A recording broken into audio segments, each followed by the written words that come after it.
55 हज किए इमाम आजम। आखिरी हज पे गए तो काबे के मुजावर को कहने लगे, जरा खोल नहीं देते काबे का दरवाजा, मेरा अंदर जाने को दिल करता है। उसने दरवाजा खोला, अंदर गए तो कहने लगे, खुदाया, दो जुमले कहे। कहने लगे, अल्लाह, जितना तूने माल दिया था मैं उतना शुक्र नहीं अदा कर सका, और जितना तूने इल्म दिया था मैं उतना अमल नहीं कर सका। अब बूढ़ा हो गया, मेहरबानी करना मुझसे दरगुजर वाला मामला कर, और अल्लाह अगर तू मुझे बता दे कि तू राजी या नाराज है तो मैं जरा सुकून से मर जाऊं।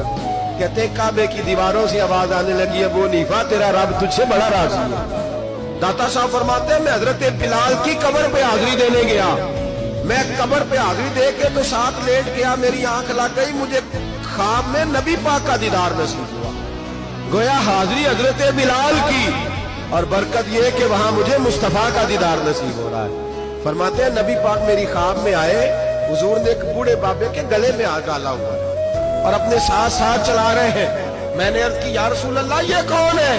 तो नबी पाक ने फरमाया, ये तेरा इमाम, इमाम आजम अबू हनीफा है। फरमाते हैं, मुझे समझ आ गई कि इमाम आजम भटक इसलिए नहीं सकते कि उन्हें रसूल पाक ने सहारा अता फरमाया है, वो भय किस लिए नहीं सकते कि नबी पाक ने उन्हें सहारा दिया।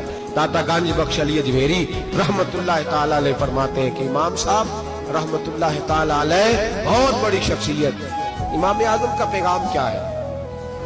उन्होंने फिका बनाई, दीन फैलाया, जितनी भी मैंने बातें सुनाई सारा पैगाम, एक पैगाम है इमाम साहब। इमाम साहब रहमतुल्लाह ताला अलैह फरमाते हैं कि दीन पर अमल करने वालों को भी किसी अच्छी सोबत की जरूरत होती है। अमल करने वाले को आप फरमाते हैं, कई दफा अमल करने वाले का अमल भी टूट जाता है, इस्तकामत नहीं रहती। फरमाते हैं, अच्छी सोबतें तलाश करो, उनके पास बैठा करो, वरना हो सकता है जो अमल तुम कर रहे हो उसमें कमी आ जाए। जितना नेक लोगों से राब्ता ज्यादा रहता है, इंसान का दीन पर अमल ज्यादा रहता है। जितना नेक लोगों से पीछे हटता है उतना दीन से।